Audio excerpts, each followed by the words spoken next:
G'day guys, Brad here from the Bendigo podcast.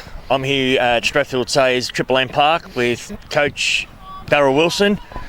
Pretty happy with that first up win. Yeah, look, to go to Gisborne and get away with a win down there is always exciting, to be honest. They've obviously dropped a few off over the pre-season, but yeah, still a hard gig, and yeah, the boys performed pretty well. Probably could have kicked a few more goals, but yeah, no, it was a good win in the end. You've got to be happy with that line-up, Jack Exel and good old Lockie Sharp down there. They kicked 7 between them. Yeah, they did. X obviously hurt his ankle. Would look very exciting. It's disappointing he's going to miss a few games, but yeah, Sharpie popped up. We've got some other avenues there now, so young Alex Powell showed some glimpses of probably giving us a bit of a spark up there as well. You seem to, after Gisborne kicked the first goal, you seem to take control of the game. You had your runners on the outside, you're hitting your targets up, running a lot down along the wing. Must be pretty exciting to see all that happen on your first year as a coach.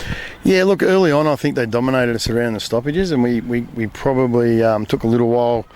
George Simpson come in. It was only his second senior game, so not an experienced ruckman, but he actually thought he really battled hard against Braden Blake, who's probably one of the better ruckmen in the comp, was best on ground in the grand final, and to fight back the way George did, he gave our boys a little bit of look at the ball, and that was important, and we were able to push it forward a bit more, which was put a bit of pressure on the defence for Gisborne too, which was exciting for us because it was going the other way a bit. Yeah, well, even in your back line, Webb stood up in that third quarter, Geary stood up, getting it out of the back line pretty well, so yeah, you got strong forward, strong back. Yeah, our back line, stood up. Lockie Radcliffe had a slight injury and we had to shuffle the decks there a bit. We put our first gamer in Jed Brereton back there, who I thought performed pretty well. Joe Mays did a really good job of holding up his end.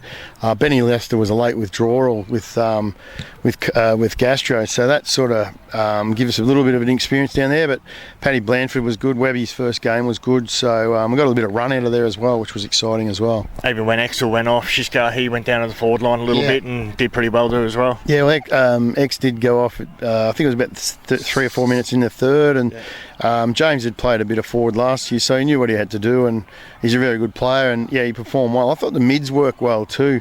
I think they're all over 22 possessions each, and they worked really, really, really hard in there. Bode Stevens, Riley, Wilson, Jake Moorhead, Cal McCarty, Daniel Clossy went in as well. No, those guys performed really well as well, so I was really pleased with that group. Well, this week you're here at your home ground. We are. Must be pretty happy. Good start to the season. Yeah, look, we've had a pretty good run. We're just looking through our numbers today. We're still a few short, like most clubs, but there's a bit of height still short. So hopefully over the next few weeks we'll get Hunter Lawrence back, and Caleb Ernst will come back at some point, and Tim Hoskin, which will give us a bit more height. So that'll be exciting. But yeah, to play Golden Square here, we've obviously got a great rivalry with Golden Square. They're a great side, well coached, well disciplined. They've got a good game style. They do fill up and zone up really high and put some pressure on you with that. So yeah, we'll try and work through that. But yeah, they're a good side, and hopefully we can match them. Nice. Well, thanks for your time, mate. Brad. Good on you, mate. Good luck for the rest of the season. Thank you. Ta.